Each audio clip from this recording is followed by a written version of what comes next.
40일을 지나서 노아가 그 방주에 낸 창문을 열고 까마귀를 내놓음에 까마귀가 물이 땅에서 마르기까지 날아 왕래하였더라. 그가 또 비둘기를 내놓아 지면에서 물이 줄어들었는지를 알고자 하매 온 지면에 물이 있으므로 비둘기가 발 붙일 곳을 찾지 못하고 방주로 돌아와 그에게로 오는지라. 그가 손을 내밀어 방주한 자기에게로 받아들이고 또 7일을 기다려 다시 비둘기를 방주에서 내놓음에 저녁 때에 비둘기가 그에게로 돌아왔는데 그 입에 감람나무 새 잎사귀가 있는지라. 이에 노아가 땅에 물이 줄어든 줄을 알았으며 또 7일을 기다려 비둘기를 내놓음에 다시는 그에게로 돌아오지 아니하였더라. 아멘. 예, 원어중심 성경 강의 제34강 한마풀 마임 오레브와 요나 까마귀와 비둘기라는 제목으로 말씀을 나누겠습니다. 예, 40일을 지났다라고 하죠. 하야 케츠 아르바임 욤이라고 하는데요. 아르바임이 40이죠. 40의 욤의 케츠 끝이 있었다라고 하는 거예요. 케츠가 이제 끝인데요. 그러니까 40이라는 거는 이제 성전을 이루기 위한 그런 기간이잖아요. 40년 광야, 40일 금식 같은 의미죠. 그 끝이 40의 그 날의 끝이 있었다라고 하는데요. 그러니까 끝은 종말이잖아요. 그러면은 우리가 흔히 이제 종말은 나쁜 어떤 이미지를 가지고 있지만 종말은 사실은 뭐예요? 40의 완성이니까 끝이니까 종말은 좋은 거죠. 예. 40년 광야의 종말이고 40이라는 성전의 완성을 종말이라고 하는 거죠. 그러니까 종말이 있어야 이제 더 이상 종말이 없는 영원으로 들어가는 거니까요. 그 종말을 맞아야 되는 거죠. 그 종말이 이제 무트 타무트 말씀의 완성, 진리의 완성이 되는 거죠. 노아가 그 방주에 낸 창문을 열었다라고 합니다. 창문은 이제 할론이라고 하는데요. 6장에서는 초하르라는 창이 있었죠. 그것과는 다른 창입니다. 초하르는 전에 했는데 기억하시죠? 정오, 한낮이라는 뜻이라고 했죠. 낮의 한가운데. 낮은 빛이라고 했고요. 창세 1장 5절에 보면은 빛을 낮이라 부르신다라고 하잖아요. 그 오르가 욤이다라고 하죠. 그러니까 빛은 우리가 뭔가를 볼 수 있게 해 주시는 거죠. 빛이 없으면 아무것도 볼 수가 없고요. 그래서 진리를 아는 것도 본다라고 이제 표현을 하잖아요. 호라고 한다. 그러니까 본다는 건 빛이 임했다는 거죠. 그러니까 성경에서 날 이런 그 욤이라는 말은 바로 그 빛이 있는 그때를 이제 이야기하는 거죠. 해가 만들어지기 전에 빛이 있었잖아요. 그 진리의 빛, 근원적인 그 빛을 말하는 거죠. 오르라는 거는. 그 진리의 빛이 가장 많은 때가 이제 정오고 그때를 한낮. 초하르라고 하죠. 초하르의 빛이 들어오는 곳이 초하르라는 창인 거고요. 할론이라는 창이 지금 여기에서는 나왔는데요. 요거는 이제 할랄이라는 말에서 온 단어예요. 할랄은 꿰뚫다, 꿰찌르다, 구멍을 내다 그런 의미예요. 관통됐다. 이사야서 53장 5절에 보면요. 그가 찔림은 우리의 허물 때문이요 라고 하죠. 그 찔린다는 말이 이제 할랄이에요. 방주는 그리스도시잖아요. 그 방주에 뚫린 창을 열고 닫혀있던 방주에 구멍이 나고 그리스도의 이제 순환의 의미가 들어있는 그런 표현인 거죠. 그렇게 뚫린 그 창문을 열고 까마귀를 내놓는 거죠. 까마귀가 그래서 물이 땅에서 마르기까지 날아서 왕래했다라고요. 물이 땅에서 마른다라는 말은 이제 야베시라고 합니다. 마른다. 마른다는 말은 이제 시들다라는 그런 의미도 있어요. 마르다, 시들다, 야베시. 여호수아 4장 23절. 너희의 하나님 여호와께서 요단물을 너희 앞에서 마르게 하사 너희를 건너게 하신 것이 너희의 하나님 여호와께서 우리 앞에 홍해를 말리시고 우리를 건너게 하신과 같았나니. 예. 요단물을 마르게 하시고 그리고 홍해를 말리시고 이게 다 이제 야벳이에요. 예. 하나님이 요단강을 마르게 하시고 홍해를 말리신 거는 뭐예요? 이게 이제 그 자기 백성을 구원하는 그런 일이잖아요. 약속의 땅에 들어가게 하는. 그럼 뭐예요? 물은 말라야 되는 거죠. 말라야 마른 땅을 밟고 하나님 백성들이 그 약속의 땅으로 들어가는 거죠. 예, 물은 이제 위에 물이 아래의 물에 내려와서 섞인 물이잖아요. 그러니까 뭐예요? 율법이라는 거죠. 그러니까 율법은 처음 주신 말씀인 거고 그 말씀이 육신되어 오신 예수님의 몸이기도 한 거죠. 그 물이 마르고 시들고 죽는다는 얘기죠. 예, 그게 죽으면 그러면 구원에 이른다라고 하는 거죠. 어렵게 생각할 것 없고요. 그러니까 모든 것이 진리로 깨달아지기 전에 인간이 생리적인 한계가 있단 말이죠. 하나님이 그렇게 조성을 하셨단 말씀이죠. 선악과를 주셔서 우리가 입에 물고 그걸 먹고 나왔단 말이죠.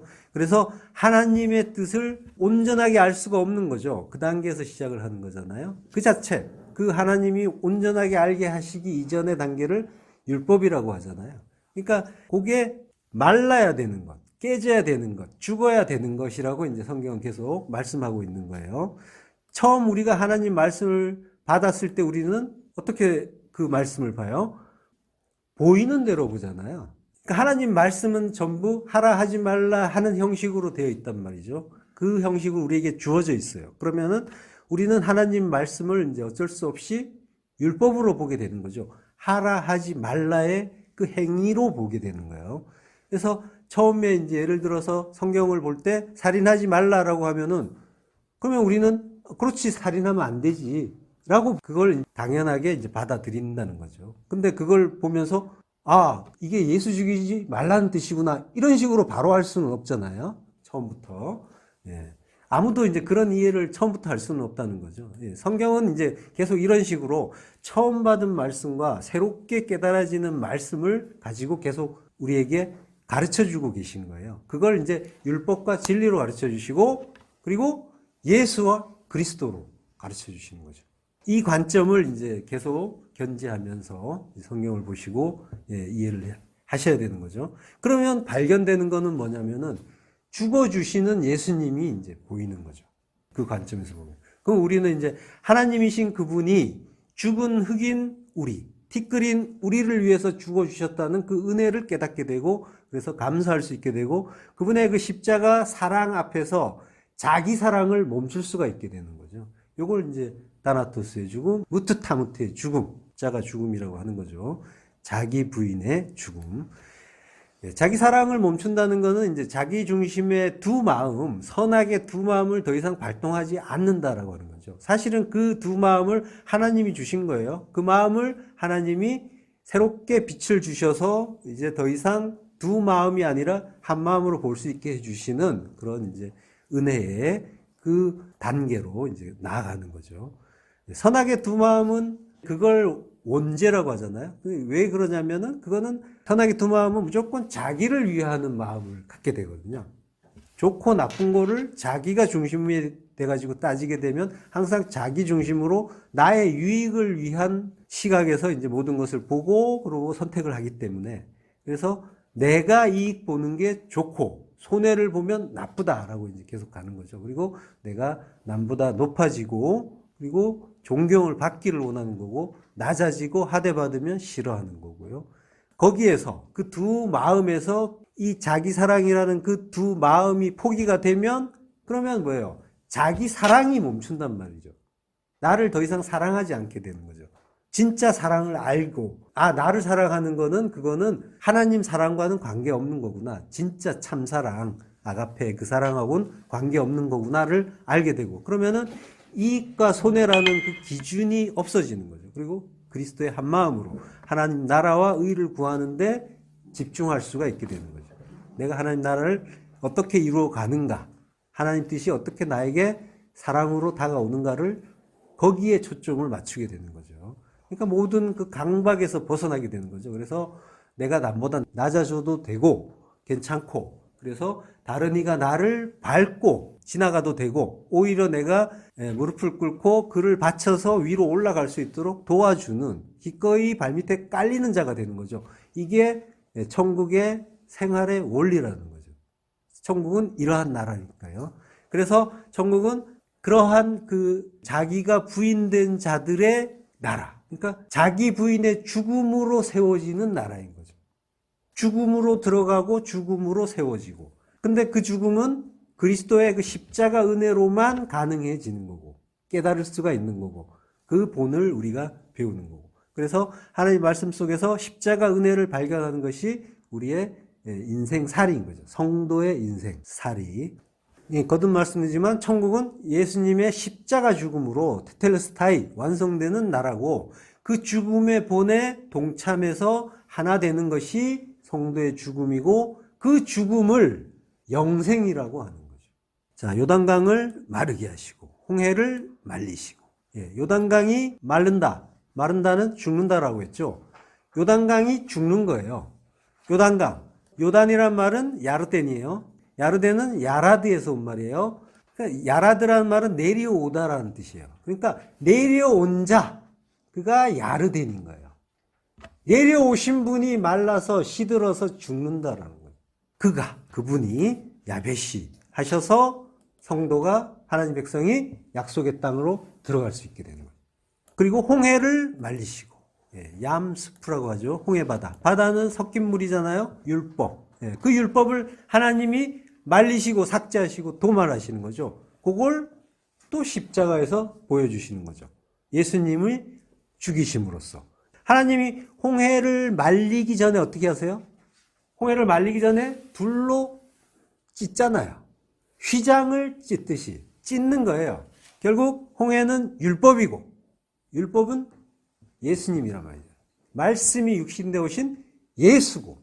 그러니까 그 홍해를 하나님이 죽여버리시는 거죠.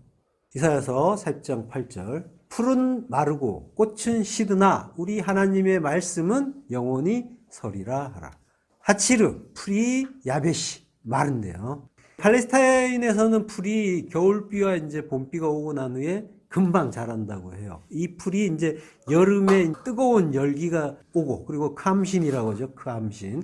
건조한 그 사막바람이 불어 닥치면 그때 이제 시들어 버리고, 이렇게 된다고 해요. 그래서 이제 이걸 빗대어서 인생의 어떤 그런 무상함, 인간의 약함, 이런 거를 이제 비유하는 거죠, 성경에서. 그래서 인생은 아침에 잘 자라다가 저녁에 시들어 버리는 풀과 같아라고 시편에서 말하죠. 인생에 덧없는 그 본질은 하나님 말씀의 그 영속과 이제 대조가 되는 거죠. 꽃은 시드나라고 하는데 치츠, 꽃이에요. 나발, 시든다, 죽는다는 얘기죠. 이사야 4장 6절 뒷부분. 모든 육체는 풀이요 그의 모든 아름다움은 들의 꽃과 같으니 모든 육체는 풀이요. 같은 이야기죠. 모든 육체, 바사르란 말이에요. 말씀이 육신데요. 사르스가 이제 바사르잖아요. 모든 바사르, 모든 육, 그게 하치르고, 그리고 모든 아름다움이라고 하는데 홀 헤세드예요. 아름다움이 헤세드예요. 헤세드는 친절, 인자, 자비, 사랑, 자애, 하나님의 모든 그 아름다운 속성이 담긴 말이 헤세드인 거죠. 그러니까 하나님의 모든 그 헤세드, 그 사랑이 들의 꽃 같아라고 또 말씀하시는 거죠. 그걸 받아서 베드로 사도가 이렇게 말합니다. 베드로전서 1장 24절. 그러므로 모든 육체는 풀과 같고 그 모든 영광은 풀의 꽃과 같으니 풀은 마르고 꽃은 떨어지되라고 해요. 꽃이 떨어지는 거죠. 풀은 마르고 꽃은 떨어지고, 모든 육체가 죽고, 그리고 꽃, 샤론의 꽃, 예수가 떨어져서, 에크핍토, 떨어져서 죽는 거죠. 떨어져서 죽는 것이, 죽어주시는 것이 그리스도의 은혜고, 독사, 하나님의 영광이다라고 하는 거죠. 하나님의 뜻이 드러나는 걸 영광이라고 하잖아요. 영광은 뭔가를 잘해서 하나님의 영광을 빛내고 돌려드리는 게 아니라 하나님 나라를 향하신 하나님의 뜻, 성도의 그 죽음 속에서 하나님의 영광이 드러난단 말이죠. 하나님의 뜻은 나의 뜻이 포기가 되고 하나님만 드러날 때 드러나는 게 하나님의 영광이란 말이에요. 영광은 오직 하나님께만 있으니까. 그래서 하나님의 그 뜻이 드러나는 걸 영광이라고 해요. 그러니까 샤론의 꽃 예수님이 십자가에서 죽으시는 것이 하나님의 영광을 드러내는 일인 거죠. 그와 마찬가지로 우리 또한 그 십자가에서 그리스도와 하나 되는 그 죽음을 죽을 때 우리가 하나님의 영광을 드러내게 되는 거죠. 누가복음 24장 26절 그리스도가 이런 고난을 받고 자기의 영광에 들어가야 할 것이 아니냐. 영광은 뭐예요? 십자가 죽음을 영광이라고 한다니까요. 요한복음 12장 23절 예수께서 대답하여 이르시되 인자가 영광을 얻을 때가 왔도다. 십자가에서 죽을 때가 왔도다.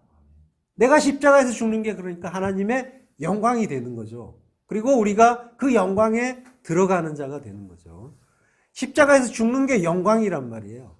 우리가 십자가에서 죽을 때 우리가 이제 고백을 하는 거예요. 그때 아이고 하나님 영광입니다.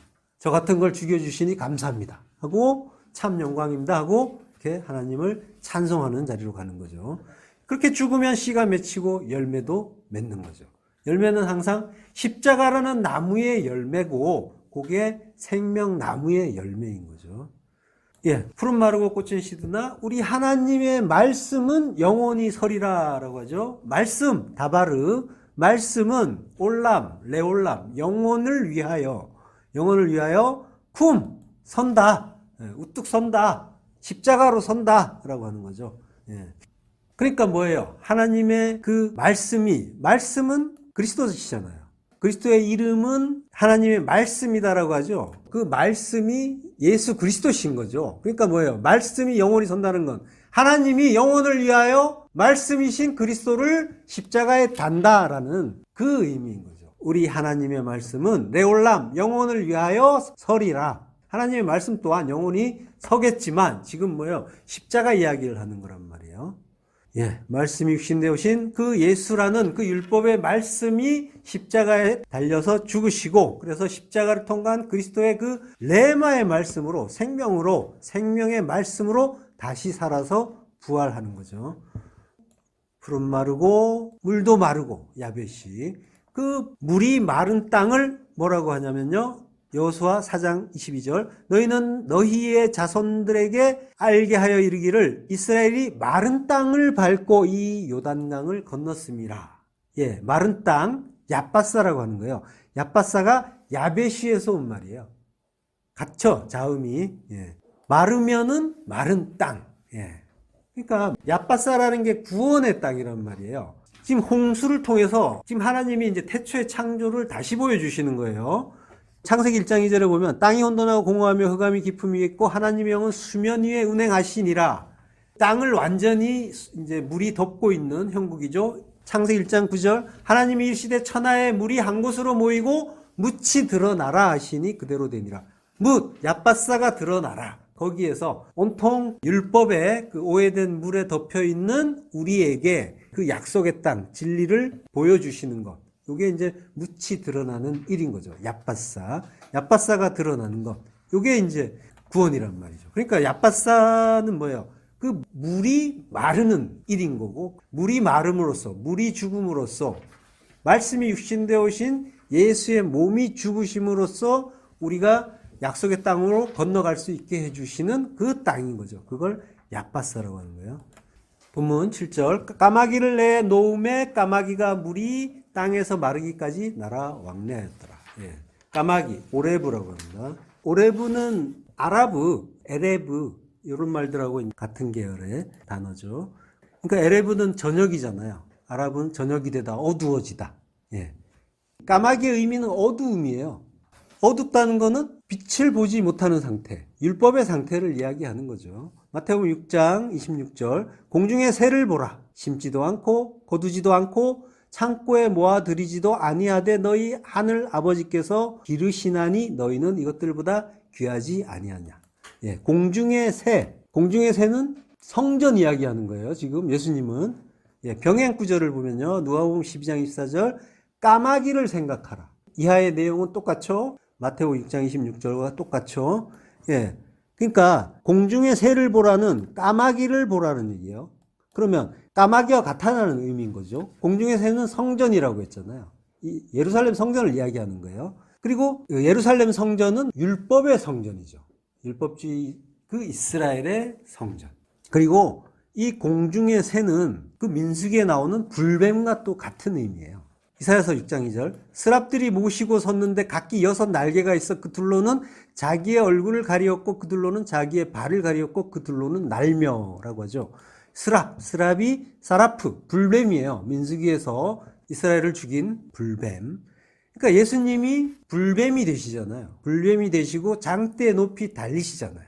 그 불뱀의 형상을 딴 놋뱀이 되셔서 장대 높이 달리죠. 놋은 또 율법을 의미해요. 율법의 뱀이라는 거죠. 그러니까 율법의 성전으로 예수님이 말하는 성전으로 오셨잖아요. 오셔서 율법의 성전을 헐라라고, 이 성전을 헐라라는 거는 이제 예루살렘 성전도 헐고 나도 헐고 다 헐라라고 하는 그런 의미였잖아요. 그리고 십자가에 높이 달리시잖아요. 그러니까 이게 지금 같은 일을 이제 보여주는 거란 말이에요. 그러면 뭐예요? 지금 스랍들의 날개가 있잖아요. 그러니까 새의 의미가 있죠.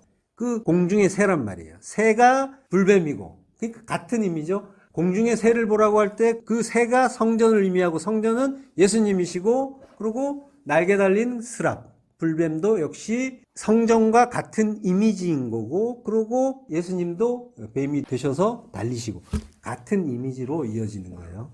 똑같은 일이라는 거예요. 그러면 이제 까마귀는 뭐라는 거예요? 까마귀는 자 돌고 돌았는데 예수님의 의미가 있는 거예요. 처음 얘기했듯이 계속 성경은 율법과 진리를, 예수와 그리스도를 제시해 주시는 거예요. 가르쳐 주시는 거예요. 그리고 그 율법의 죽음을 우리에게 또 가르쳐 주시고, 그래서 우리의 그 죽음을 이해시켜 주시는 거죠. 설득하고 계신 거죠. 열왕기상 17장 5절. 그가 여호와의 말씀과 같이 하여 곧 가서 요단 앞 그릿 시냇가에 머물매 까마귀들이 아침에도 떡과 고기를 저녁에도 떡과 고기를 가져왔고 땅에 비가 내리지 아니하므로 얼마 후에 그 시내가 마르니라. 야베시. 엘리야가 요단 앞 그릿 시냇가로 갔다고 해요. 시내는 이제 나할, 급류. 이게 이제 단순한 시내가 아니라 와디라고 하잖아요. 비가 올 때는 막 넘쳤다가 우기에는 넘쳤다가 건기에는 말라버려가지고 도로로 사용되는 그릿 시내라고, 케리트라고 합니다. 케리트는 카라트에서 온 말이에요. 카라트는 잘라내다, 또 언약을 자르다, 언약을 맺다 라는 의미가 있어요. 그러니까 이게 언약을 자르다와 언약을 맺다는 상반된 의미인데 같은 단어로 사용하고 있어요. 신명기 14장 1절. 사람이 아내를 맞이하여 데려온 후에 그에게 수치되는 일이 있음을 발견하고 그를 기뻐하지 아니하면 이혼 증서를 써서 그의 손에 주고 그를 자기 집에서 내보낼 것이요. 아내를 데려왔는데 수치되는 일이 있다는 걸 이제 발견했다라고 하는데, 수치되는 일은 에루와 다바르라고 해요. 요거는 이제 수치되는 일이 아니라 말의 수치. 다바르가 말씀이란 말이죠. 말의 수치. 그러니까 진리를 모르면 그러면 율법을 말하겠죠. 그걸 말의 수치라고 하는 거예요. 그러면은 그를 기뻐하지 않게 되는데, 그를 기뻐하지 않는다라는 말은 임, 로, 마차, 헨, 아인이에요. 임이라는 거는 if라는 말이고요. 로, 마차는 발견하지 못한다라는 말이에요. 노아가 여호와의 눈에서 은혜를 발견했다 할 때 마차라는 말을 써요. 근데 로, 마차, 발견하지 못했다? 헨은 뭐냐면 은혜예요. 기뻐하지 아니한다는데 은혜, 그리고 아인이에요. 그의 눈에서 은혜를 발견하지 못하면. 노아는 발견했잖아요. 지금 그를 기뻐하지 아니하면이라고 했는데 이게 지금 주체가 누구냐면 남편이 아니고 신부 이야기예요. 신부가 그를 기뻐하지 아니하면. 이건 이제 원어로 직역하면 신부가 남편의, 신랑의 눈에서 은혜를 발견하지 못하면 이렇게 되는 거예요. 이게 이제 노아와 정반대의 상황인 거죠. 노아는 발견했잖아요. 그러니까 신부가 신랑의 눈에서 은혜를 발견하지 못하면, 은혜를 알아야 되는데 은혜 모르면 그게 뭐예요? 말씀 제대로 모르는 상황인 거죠. 그 말의 수치가, 그게 곧 같은 이야기가 되는 거죠. 말은 그리스도시니까, 말씀은. 그러면 이혼 증서를 써서 그의 손에 주고 그를 자기 집에서 내보내라 라고 해요. 이혼 증서는 세페르 케리투트라고 해요. 세페르는 문서, 책, 성경이에요. 세페르. 케리투트는 아까 카라트라고 했잖아요. 언약을 맺는다는 말이 카라트고 그 명사형이 케리투트란 말이에요. 그러니까 뭐예요? 지금 이제 이혼이라고 했지만 언약을 자를 수도 있고 맺을 수도 있다라고 했잖아요. 카라트가. 그러니까 성경을, 하나님 말씀을 줬는데 거기에서 하나님의 은혜가 발견되면 그거는 언약을 맺는 책이 되는 거고, 발견하지 못하면 이혼 증서가 되는 거죠. 그럼 어떻게 하래요? 자기 집에서, 집은 성전, 성전에서 내보낼 것이요, 다시 쫓아내라. 그 율법주의, 그 이스라엘이 언약에서 잘려나간 그 그리시네 이야기예요.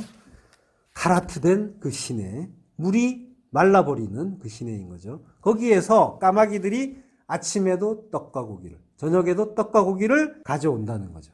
까마귀는 율법의 새라고 했잖아요. 율법이 떡과 고기를, 밭사르를 가져온다는 거예요. 저녁에 양식을 아침에도 가져오고 저녁에도 가져오고, 율법의 양식인 거죠. 그거를 가져오고 그가 시냇물을 마셨으나 말라버렸다. 땅에 비가 내리지 않아서. 요 그림을 보시면 돼요. 이스라엘이 광야로 나왔잖아요. 광야에 나와가지고 애굽을 그리워하잖아요. 거기가 좋았다라고 하잖아요. 재밌었다, 좋았다, 토부. 예. 그 애굽의 고깃가마를 그리워하면서 고기 먹고 싶어하는 그 장면. 그 이야기 하는 거예요. 여전히 이스라엘은 그 고기 먹고 싶어한다. 율법에서 벗어나지 못하는, 율법 매여 있는 그 상황. 그 탐욕의 고기를 먹고 탐욕의 무덤에 묻혀버리는. 그래서 비가 내리지 않고, 비가 내려야 하는데, 근데 막혀버린 거죠. 그리고 얼마 후에 시내가 마르더라. 야베시. 말씀이 흘러야 할 그 시내가 마르더라. 율법에 대한 그 심판을 말하는 거예요. 사무엘상 17장 4절. 그 블레셋 사람이 또 다윗에게 이르되 내게로 오라. 내가 내 살을 공중의 새들과 들짐승들에게 주리라 하는지라. 공중의 새, 들짐승 전부 율법을 이야기하는 거예요. 율법으로 멸망하게 하겠다라고 그 블레셋 사람이, 블레셋 사람은 골리앗이죠. 그 율법주의의 거인, 큰 자. 블레셋은 펠리시티, 블레셋 족속. 요건 파라시에서 왔어요. 파라시는 구르다, 뒹굴다라는 말이에요. 그가 다윗에게 이제 그 율법주의로 멸망을 시키겠다라고 위협하는 거죠. 미가서 1장 10절. 가드에 알리지 말며 도무지 울지 말지어다. 내가 베들레아브라에서 티끌에 굴렀도다. 파라시, 굴렀도다예요. 요게 이제 워드플레이라고 하죠. 베들레아브라라는 말은 베틀레 아프라예요. 그리고 티끌은 아파르예요. 이 아프라가 연계가 되면서 발음이 조금 바뀐 거고 아파르예요. 같은 의미예요. 그러니까 베트는 집이잖아요. 티끌의 집에서 티끌에 굴렀다라고 하는 거예요. 미가 선지자가 베들레 아브라에서 티끌에 굴렀는데요. 이 행위는 이스라엘이 죽은 걸 애도하는 동시에 이스라엘을 비판하는 행위 예언인 거예요. 미가 선지자가 베들레 아브라에서 티끌에 굴렀다고 해요. 이 행위는 이스라엘이 죽은 걸 애도하는 동시에 이스라엘을 비판하는 행위인 거예요. 이스라엘에게 말씀이 주어졌는데 여전히 진리에 대한 깨달음 없이, 티끌이라는 건 뭐예요? 인간의 원래 자리죠. 원래 티끌이잖아요. 인간이 뭘로 만들었어요? 창세기 2장 7절. 여호와께서 하나님이 땅의 흙으로 사람을 지으시고, 땅은 아담하고 흙은 아파르란 말이에요. 먼지로 지은 거예요. 티끌로 지어진 존재. 그 티끌로 지어진 그 티끌이라는 존재가 그 진리에 대한, 하나님의 그 말씀에 대한 깨달음이 전혀 없이 원래 자리에서 여기가 좋사오니 하면서 만족하고 뒹구는, 그걸 가지고 지금 미가 선지자가 이스라엘을 책망하고 있는 거죠. 이스라엘에게 지금 이제 심판이 임하고 있단 말이죠. 이게 근데 너희가 그렇게 했지 않냐. 그래서 너희가 자초한 일이니까 울지 말라라고 하는 거예요. 그 아파르. 우리는 원래 티끌로 지어진 존재란 말이죠. 그러니까 티끌 주제에 선악과를 먹고 선악 판단을 하면서 하나님 노릇하고 있잖아요. 그 하나님 노릇하는 걸 율법이라고 하는 거죠. 율법적인 그 행위를 일삼고 있었단 말이에요.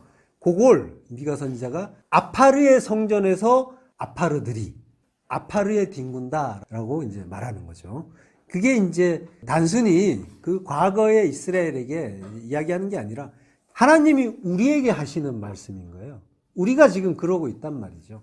우리가 이제 말씀을 통해서 하나님의 뜻을 알고 우리의 그 원래 자리, 티끌의 자리를 깨닫고 하나님의 은혜를 구하는 자리로 가야 되는 거예요. 그게 티끌의 이제 본분인데, 그 하나님 은혜 아니면 저는 아무것도 아닙니다를 깨닫는 것. 요게 자기 부인의 죽음이잖아요.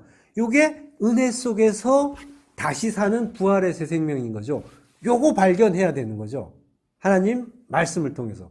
발견 못하면 그 하나님이 주신 모든 말씀은 이혼 증서가 되어버리는 거고, 요걸 깨달으면은 언약의 증서가 되는 거고, 그런 거죠.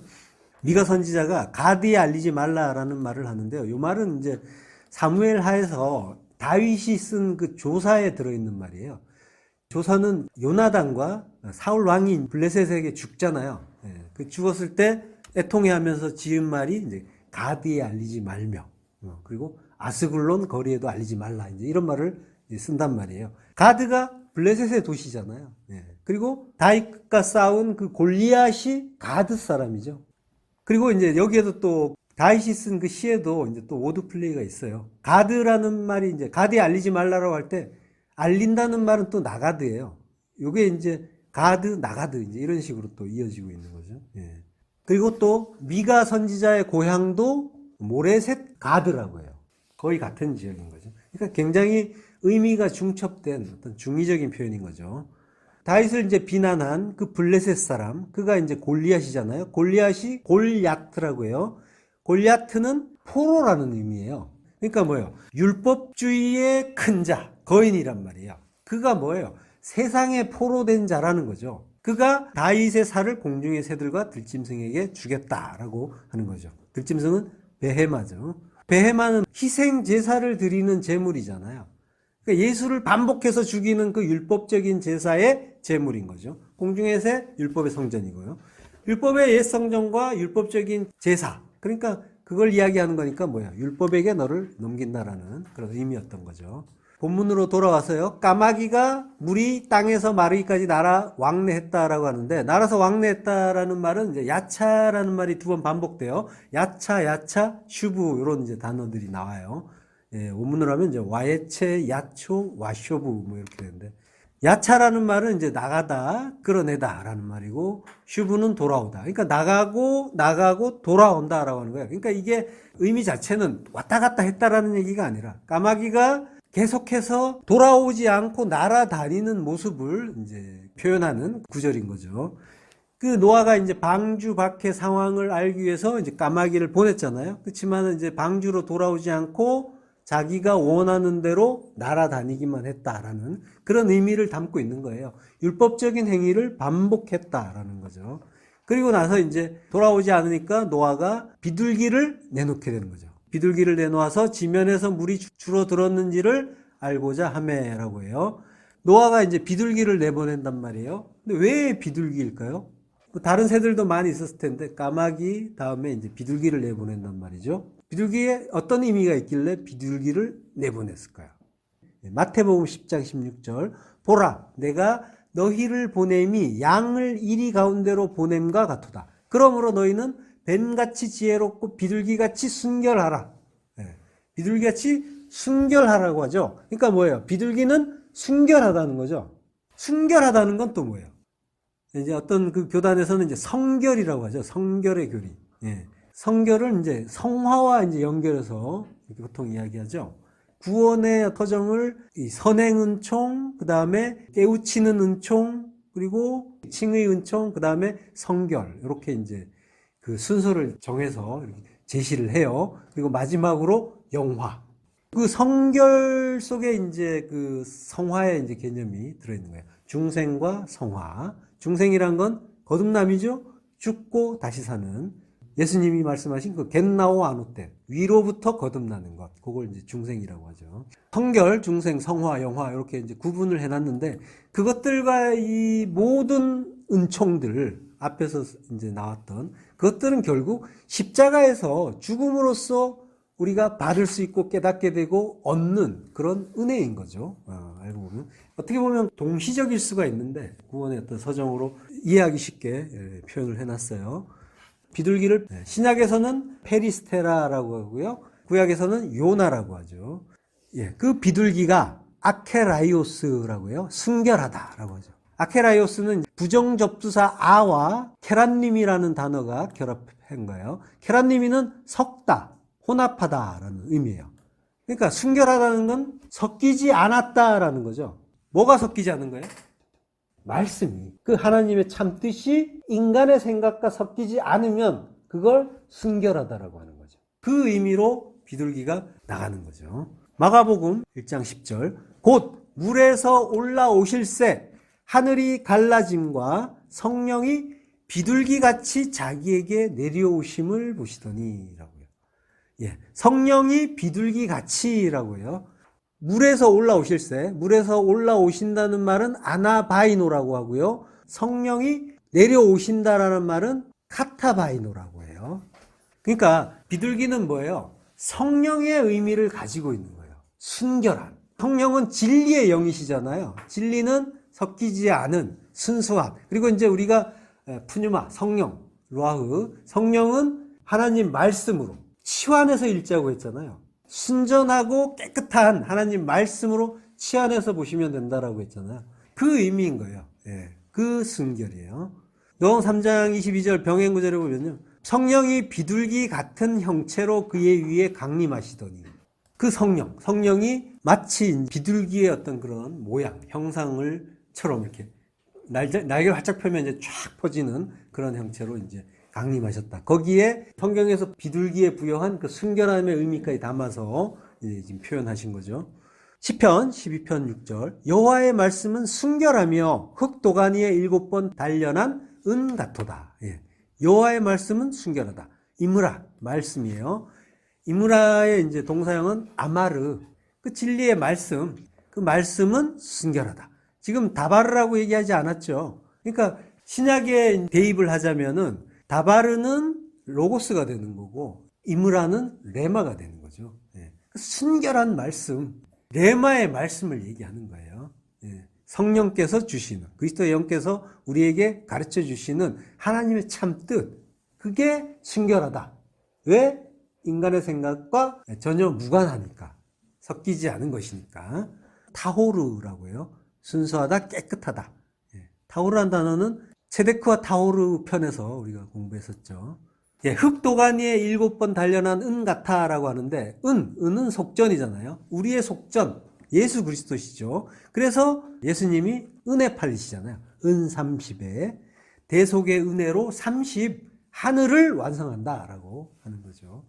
7번 단련한 은 같아라고 하는데, 이거는 이제 잘 재련해서 만든 그 순수한 은, 이런 의미도 있는데 7번 단련했다고 하니까 잘 재련하면은 이제 점점 불순물이 걸러져서 완전하게 순수하다라는 그런 의미도 있죠. 그런 의미도 있는데 여기에서는 이제 흙도가니에 단련했다고 하는 거예요. 흙도가니라고 하는데 이제 흙은 보통 이제 아담하잖아요. 아담하가 아니라 에레체예요. 땅이에요. 이 땅, 예수님이 성육신 하셔서 이 땅에 오셨는데, 그 에레체에 오셨는데, 근데 여기에서 불태움을 당하시는, 고난을 당하시는, 그 이야기하는 거죠. 도가니는 이제 알릴이라고 해요. 알릴이 도가니 용광로인데, 근데 이 알릴이 알랄에서 온 거예요. 알랄은 호되게 다루다, 학대하다. 예수님이 호되게 다루심을 받는 거죠. 채찍에 맞고 십자가에 달리시고 고난 받으시고 하시는 그 이야기. 7번 완전이면서 구원을 이루는 7이죠. 그걸로 우리의 속전이 되어 주시는 거죠. 우리를 구원해 주시는 그 메시아가 되어 주시는. 전부 이제 이것도 역시 예수 그리스도의 그 십자가 이야기를 하고 있는 거죠. 예, 예수님이 물에서 올라오신다고 해요. 그 물에서 올라오시는 그 장면은 홍수가 끝나고 물이 빠지면 그때 뭐가 드러나요? 봉우리, 로시가 드러나죠. 예, 그 이미지인 거죠. 예, 예수님이 물에서 올라오시니까 물은 내려가고 예수님의 머리는 드러나고, 예, 이렇게 되는 거죠. 그때 하늘이 갈라졌다라고 하죠. 마태복음에서는 열렸다라고 하는데요. 예, 열렸다는 아노이고죠. 예, 갈라졌다는 말은 스키조예요. 스키조, 쪼개다, 찢다, 분리하다. 예. 자, 찢어지는데 그게 열렸다. 이게 뭐야? 병행구절은 같은 의미라는 거잖아요. 그러니까 아노이고와 스키조는 같은 의미라는 거예요. 스키조는 어떤 때 또 쓰였냐면요, 성소의 휘장이 가운데가 찢어졌다라고 할 때 쓴 말이 스키조예요. 히브리서 10장 20절에는 휘장은 곧 그의 육체다라고 하잖아요. 그 길은 우리를 위하여 휘장 가운데로 열어놓으신 새로운 살 길이요 휘장은 곧 그의 육체니라. 예. 그러니까 예수님의 몸이 찢어지는 것, 하늘이 열린다는 것과 예수님이 찢어진다는 것은 같은 일이라는 거예요. 그리고 같은 의미라는 거예요. 그러니까 예수님이 죽으시는 게, 십자가에서 몸이 찢어지고 죽으시는 게 하늘이 열리는 길. 아까 요단강 건널 때 마른 땅에 나온 것과 같은 이야기인 거예요. 마른다는 말은 죽는다는 의미라고 했잖아요. 자, 휘장이 길을 막고 있다가 찢어지니까 새로운 길이 열리는 거죠. 찢어지면 열린단 말이죠. 그러면 이제 예수님의 그 육체, 사르스, 그 밧사르, 그건 뭐라는 거예요? 눈에 보이는 그 성전, 율법이라는 거죠. 죽어야 되는, 찢어져야 되는 율법. 그러면은 그가 찢어지고 그가 죽으면은 하늘길이 열린다라고 하는 거죠. 지금 까마귀가 나가서 물이 땅에서 마르기까지 왔다 갔다 한다 하는 거죠. 율법이 죽을 때까지, 율법인 까마귀가, 예수의 의미를 가진 그 까마귀가 나가서 물이 마를 때까지, 율법의 죽음까지 날라서 왕래하더라라는 그런 의미를 담아서 지금 까마귀가 나간 거란 말이에요. 그러니까 이제 까마귀는 반복을 하고 있는 거고, 그러니까 예수님이 먼저 오시고 율법이 먼저 오고, 그리고 뒤를 이어서 성령이 오시고 진리가 오시고, 까마귀가 먼저 가고 비둘기가 뒤따라오고 나오고, 그걸 가르쳐 주는 거죠. 그러면 뭐예요? 율법이라는 거에 그 정의를 하자면은, 율법은 나쁜 게 아니고, 그죠? 율법은 이제 부정적인 의미를 이제 많이 가지고 있잖아요. 그 부정적인 이미지로 이제 우리에게 다가오는데, 예수님이 육으로 먼저 오신 것처럼 율법이 이제 먼저 온 그런 이유가 있는 거죠. 그처럼 까마귀가 나온 거예요. 마태복음 5장 17절, 내가 율법이나 선지자를 폐하러 온 줄로 생각하지 말라. 폐하러 온 것이 아니요 완전하게 하려 함이라. 카탈리오, 파괴하다, 부수다, 폐지하다. 폐하러 온 게 아니다. 율법이나 선지자라는 말은 율법서와 선지서를 전부 이야기하는 거예요. 율법서는 이제 모세오경이죠. 선지서는 그 역사서까지도, 뭐 사무엘 상하, 또 열왕기 상하, 뭐 이런 것 전부, 그런 것도 전부 선지서에 들어가요. 유대인들의 분류법에 보면은. 그러니까 율법이나 선지자 이러면은 뭐예요? 한마디로 하면 구약 전체, 당시로서는 성경 전체가 되는 거죠. 그거 폐하러 온 거 아니다. 내가 완전케 하러 왔다라고 하는 거죠. 완전케 한다는 말은 플레로, 충만하다, 완전히 꽉 채우다. 이게 이제 주로 이제 성경을 이루려 한다, 성경을 응하게 한다라고 할 때 이제 쓰는 말이 플레로예요. 꽉 채운다. 그러니까 이 성경이라는 것 자체, 구약이라는 것 자체도 사실은 다 예수님에 대한 이야기잖아요. 전부 복음에 대한 이야기였던 거죠. 그러니까 하나님의 그 말씀의 참 뜻을 알게 하면, 그러면 뭐예요? 성경은 완전케 되는 거죠. 진리로 완전케 되는 거죠. 그게 성경을 이루고 응하게 하는 일인 거죠. 로마서 3장 19절, 우리가 알거니와 무릇 율법이 말하는 바는 율법 아래에 있는 자들에게 말하는 것이니, 이는 모든 입을 막고 온 세상으로 하나님의 심판 아래에 있게 하려 함이라. 지금 하나님이 온 세상의 입을 막으셨잖아요. 마스크로. 지금 그 상황인 거죠. 우리의 죄성을 깨닫게 해서 우리의 죄가 들통나게 하고 심판 아래에 들어가게 하시는 거예요. 이게 이제 율법의 용도인 거죠. 그래야 우리가 폭이 되니까, 죄가 뭔지 알아야, 그걸 위해서 율법이 먼저 오신 게 되는 거죠. 심판 아래에 있게 한다라는 말은 휘포디코스예요. 이게 죄 지은 이런 뜻이에요. 휘포디코스. 죄 아래에 있다라는 거죠. 그러면은 심판 아래에 당연히 있는 거죠. 그러니까 율법은 먼저 그걸 율법으로 보는 자들에게, 처음에는 율법으로 볼 수밖에 없잖아요. 그죠? 아까도 얘기했지만. 그러니까 율법으로 보는 모든 자들에게 그들의 죄를 깨닫게 하고, 그래서 자기가 멸망할 수밖에 없는 존재라는 걸 알게 하기 위해서, 그래서 율법을 주셨다고 하는 거죠. 이게 이제 그 율법이 먼저 온 이유가 되는 거죠. 율법을 이제 전 남편이라고 하죠. 전부, 전 남편. 먼저 온 남편. 진짜 신랑이 아닌 남편. 그 율법이 먼저 오는 거죠. 예수님이 사마리아 여인한테 너에게 신랑이 5이 있고 지금 있는 사람도 너희 신랑이 아니다라고 할 때, 그거는 예수님을 가리키는 거예요. 지금 있는 나도 네 신랑 아니다라고 하는 거죠. 진짜 신랑은 그리스도의 영, 그리스도로 오셔야 되는 거죠. 성령으로 오셔야 되는 거죠. 그게 우리의 진짜 신랑이 된다. 우리 안에 들어오시는 분이 진짜 신랑, 진짜 하나가 되시는. 그러니까 그리스도를 알아볼 눈이 없는 그런 상태에 있는 자들에게 주는. 처음에 우리가 이제 받은 게 이제 율법이잖아요. 그럼 이제 그 상태는 그리스도를 알아볼 눈이 없다는 말과 같은 거죠. 그거는 이제 진리를 몰랐다라는 거고, 이거는 모든 인간에게 해당되는 일이에요. 그 자리에서 진짜 은혜는 뭐예요? 하나님의 그 참 뜻을 알고 그 십자가의 죽음을 죽을 수 있게 해 주시는 것. 그래서 위로부터 거듭나게 죽어서 다시 살게 해 주시는 것. 이게 진짜 은혜가 되는 거죠.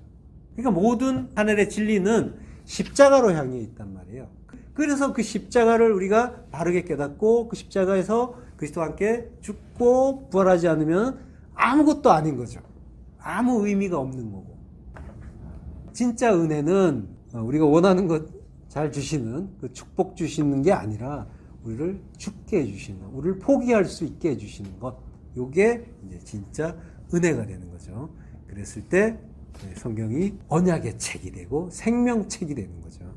본문 9절, 온 지면에 물이 있으므로 비둘기가 발붙일 곳을 찾지 못하고 방주로 돌아와 그에게로 오는지라 라고요.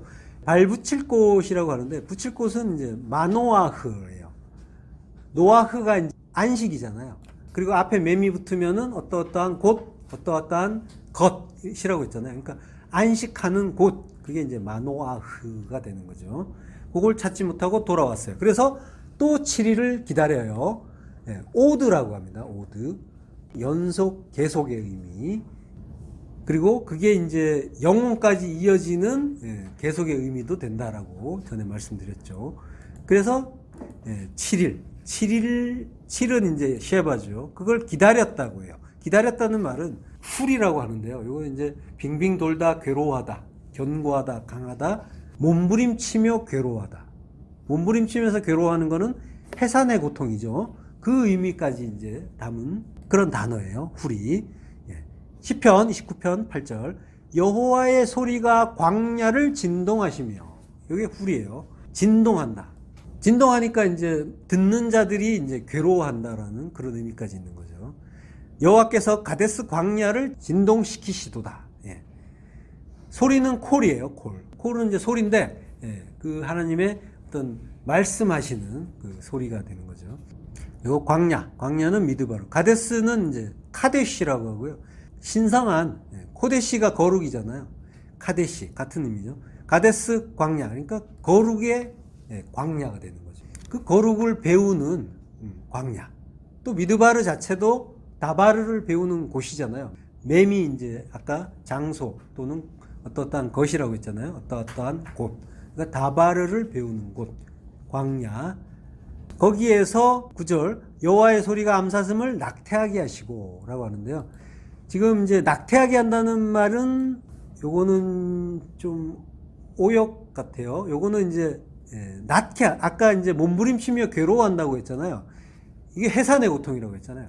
그러니까 몸부림치면서 괴로워해서 해산하는 거지, 이걸 이제 낙태한다라고 할 필요는 없었던 거죠. 그리고 삼림을 말갛게 벗기신다라고 하는데, 요거는 삼림이 아니라 이제 야라, 벌집이에요. 벌집을 하샤프, 드러낸다 라고 하는 거죠. 그렇게 하시니까 그의 성전에서 그의 모든 것들이 말하기를 영광이라 하도다. 낙태시키는데 영광이라고 할 수는 없잖아요. 해산하게 하시니까 영광인 거고, 그리고 하나님의 그 소리가 광야를, 지금 광야는 여기잖아요. 우리가 지금 살고 있는 곳, 여기가 말씀 배우는 광야란 말이죠. 이스라엘의 40년 광야가 성도의 그 세상살이란 말이에요. 자, 그 광야, 우리를 울리는 거죠. 그래서 그 말씀에 의해서 우리가 고난을 받는 거죠. 우리의 고난은 전부 말씀에 의한 고난이에요. 그것 때문에 괴로워하는 거예요. 하나님의 그 뜻이 우리에게, 그 진리가 우리에게 들어오려고 하는데 우리가 내 뜻으로 여전히 내 판단을 하고 있으니까 모든 것이 감사인데 어떤 건 좋아요, 어떤 건 싫어요 하면서 구분을 해버리니까 그걸 고난이라고 하는 거예요. 자, 그러니까 또 7일을 기다린다라고 할 때 훌은 이제 그 하나님의 말씀, 언약, 그 일곱의 언약이 충만해져서 생명을 낳는 기다림이라는 거죠. 예, 또 7일을 기다린다고 할 때 또는 이제 아까 오드라고 했죠. 오드. 예, 그러니까 오드 자체가 다시의 의미가 있어요. 다시, 거듭 그런 의미가 있으면서 영혼의 의미가 있는 그 말이에요. 예, 그러니까 지금 이제 7이라는 게 이제 일곱의 그 언약으로 영혼으로 이어지는, 영혼의 어떤 구원으로 이어지는 그걸 위해서 오드, 다시라는 거죠. 그리고 12절에 또 7일을 기다려요. 창세기 29장 3절을 잠깐 보면요. 야곱이 또한 라헬에게로 들어갔고 그가 레아보다 라헬을 더 사랑하여 다시 오드 7년 동안 라반을 섬겼더라. 비슷하죠? 지금 같은 의미가 보이죠? 예. 그가 레아보다 라헬을 더 사랑했다라고 하는데, 사랑한다는 말은 이제 아헤브예요. 근데 더라는 말은 이제 감이라는 불변화사가 쓰였는데, 더라는 뜻이 아니에요. 감은 똑같이 더 사랑한 게 아니라 똑같은 방식으로 마찬가지로 사랑했다라고 하는 거예요. 예. 그가 레아보다 라헬을 더 사랑한 게 아니라 레아처럼 똑같이 라헬을 사랑했다. 그래서 다시 7년, 예, 오드 쉐바 샤나, 다시 영혼까지 이어지는 다시 그 7인데 여기서 이제 번역에 빠진 단어가 이제 하나 있어요. 아헤르라는 단어인데, 그래서 이제 원문에는 오드 쉐바 샤나 아헤르가 되는 거예요. 또 일곱일 할 때 똑같아요. 오드 쉐바 욤이었잖아요. 욤 대신에 샤나, 해가 쓰인 것 뿐이고, 근데 여기에 추가된 게 아헤르예요. 아헤르가 뭐냐면은 다른이에요. 또 다시 다른 7년을 섬겼다라고 이제 창세기에서 말하죠. 자, 예수님이 세상에 있는 자기 사람들을 사랑하시되 끝까지 사랑하셨다라고 하시죠. 끝까지 사랑하셨단 말이에요. 예수님이, 예, 율법이. 그러면서 뭐라고 하세요? 내가 가는 게 유익이다. 내가 가면 아버지께 구해서 내가 또 다른 보혜사를 보내드리고, 그리고 너희와 영원토록 함께 있게 하겠다라고 하시죠. 예. 여기에서 이제 또 다른 보혜사, 요게 아헤르의 의미예요. 알로스 파라클레토스, 헬라어로는. 그리고 너희와 영원토록 함께 있게 하겠다라고 하는 거죠. 자, 그러니까 신랑이 신부를 사랑하기를 끝까지 사랑하신단 말이에요. 예수님보다 성령님이 우리를 더 사랑하시는 게 아니라 똑같은 방식으로 사랑을 하세요. 그리고 다른 7년, 다른 언약의 보혜사, 다른 것 같지만 같은, 신부를 끝까지 사랑하시는 신랑, 그 신랑은 똑같은 분이란 말이에요. 예수님이 가셨는데 성령님이 오시는데 그 성령님이 그리스도의 영이시란 말이죠. 다른 것 같지만 같은 분이란 말이에요. 그러니까 신부는 뭐예요? 신부 역시 마찬가지예요. 신부도 다른 것 같지만 율법의 신부도 진리의 신부도 모두 똑같은 사랑을 받는 신부라는 거예요.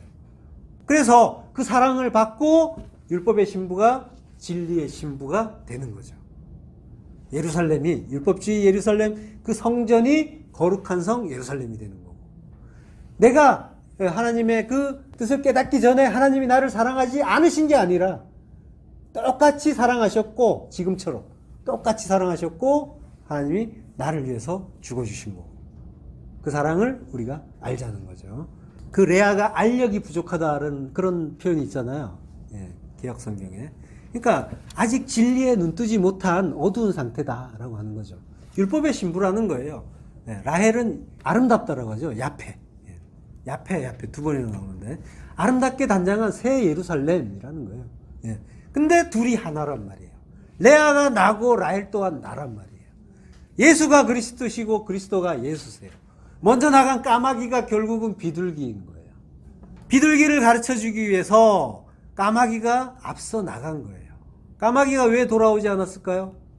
일반적인 해석은 고기 뜯어 먹느라고, 예, 세상이 주는 유익에 빠져서 돌아오지 않았다. 그것도 뭐 일리가 있어요. 그렇지만 이제 우리는 그 까마귀를 예수로까지 이제 본단 말이에요. 까마귀는 율법이라고 했잖아요. 먼저 나가신 예수, 말씀이 육신되어 오신 예수. 육신은 그 사륵스, 구약에서는 바사르라고 했죠. 그 사륵스고 바사르이신 그분이 그 고기, 그 바사르, 우리잖아요. 우리를 위해서, 우리와 함께 죽고 다시 살리기 위해서 십자가에서 죽는 바람에 못 돌아오셨단 말이죠. 율법이 진리고 진리가 율법이며 알면 진리고 모르면 율법인 거죠. 하나님은 한 분인데 그분을 제대로 모르면 그분은 마귀나 악령이 되시는 거고 푸뉴마 아카달투스. 제대로 알면 그분은 거룩하신 성령이 되시는 거죠. 푸뉴마 하기오스. 모든 것이 하나인데 우리가 두 마음으로 보면 둘로 나누어 보이는 거고 성령은 한 분인데 우리의 그 두 마음이 그 성령을 그 푸뉴마를 푸뉴마 아카달토스로 보기도 하고 푸뉴마 하기오스로 보기도 하는 거죠. 모든 것이 감사의 선물인데 어떤 건 축복이 되기도 하고 어떤 건 저주가 되기도 한단 말이죠. 우리 안에서 다 축복의 감사의 일인 거죠. 거기에서 우리가 은혜를 발견하느냐는 말이에요. 그 모든 일에서 은혜 발견해야 우리가 이혼당하지 않고 그 하나님과 하나 되는 언약의 백성이 되는 거죠. 그 언약의 신부가 모두가 우리 안에서 일어나는 일이란 말이죠. 오레부와 요나, 까마귀와 비둘기. 둘의 의미가 이해가 되시죠? 둘이 하나가 되는 십자가에서 내가 죽고 나의 두 마음이 삭제가 되면 모든 것이 은혜고 감사라는 걸 알게 되고 그러면 천국과 지옥으로 나누어졌던 나는 이제 하나님만 사시고 하나님만 찬송하는 하나님 나라가 되는 거죠. 그 나라 되시기를 축원합니다. 기도하겠습니다.